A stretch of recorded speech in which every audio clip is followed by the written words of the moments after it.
கண்டிப்பா சார். எல்லாமே சூப்பரா இருக்கும். வாவ் அப்படின்னு சொல்ற மாதிரி எல்லாமே இருக்கும் சார். அந்த அளவுக்கு பெஸ்டா இருக்கும். எல்லாமே பெஸ்டா இருக்கும். குவாலிட்டி, பிரைஸ் எல்லாமே சூப்பரா இருக்கும். டிசைன் பாத்தீங்கன்னா வேற எங்கேயுமே உங்களுக்கு கிடைக்காது. நம்மளுடைய ஆந்திரா தமிழ்ல மட்டும் தான் கிடைக்குமே. சூப்பருங்க. இந்த இது பாத்தீங்கன்னா இந்த ஃப்ளவர் கொடுத்து எந்த அளவுக்கு ஹைலைட் பண்ணிருக்காங்க. இந்த நெக் டிசைன் பாருங்க எந்த அளவுக்கு சூப்பரா இருக்கு.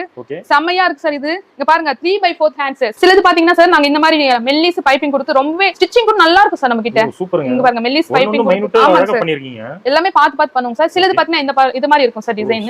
ரொம்பவே நல்லா இருக்கும் சார். எல்லாமே பார்த்து நம்மளுடைய சூப்பரா இருக்கும் நமக்கு சார். காத்து வந்து அடிச்சுக்கவே முடியாது சார். எங்க வித் ப்ரூஃபோட நான் வேணா நிரூபிக்க முடியும் சார். கஸ்டமர் ஃபீட்பேக் என்னவோ அது. இதுல 295 தான். 295 ஒன்லி சார். இது பாருங்க சார். எல்லாமே டிஃபரெண்டா எல்லாமே வேற மாதிரி இருக்கு. கலர் டிசைன்ஸ் எல்லாமே டிஃபரெண்டா இருக்கு. இது பாருங்க சார். பார்த்த உடனே வாங்கலாமான்ற போல இருக்கு. இந்த நெக் பேட்டர்ன் எல்லாம் பாருங்க சார். எந்த அளவுக்கு ரிச்சா இருக்கு. கலர் டிசைன் நெக் எல்லாமே சூப்பரா இருக்கும் சார். இங்க பாருங்க சார். இது வந்து வி நெக் பேட்டர்ன் ட்ரெண்டிங்கா போயிட்டு இருக்கு. ஓ வி நெக். ஆமாங்க சார். இந்த ஃபேப்ரிக் எல்லாம் நான் இப்ப காமிச்சது எல்லாமே கேப்சூல் ஃபேப்ரிக் சார். எல்லாமே ஷைனிங்கா வரும், ஸ்மூத்தா வரும். காட்டன் விட பெஸ்டா இருக்கும் சார். இது அந்த அளவுக்கு பெஸ்டா இருக்கு. இதெல்லாம் பாருங்க சார். எந்த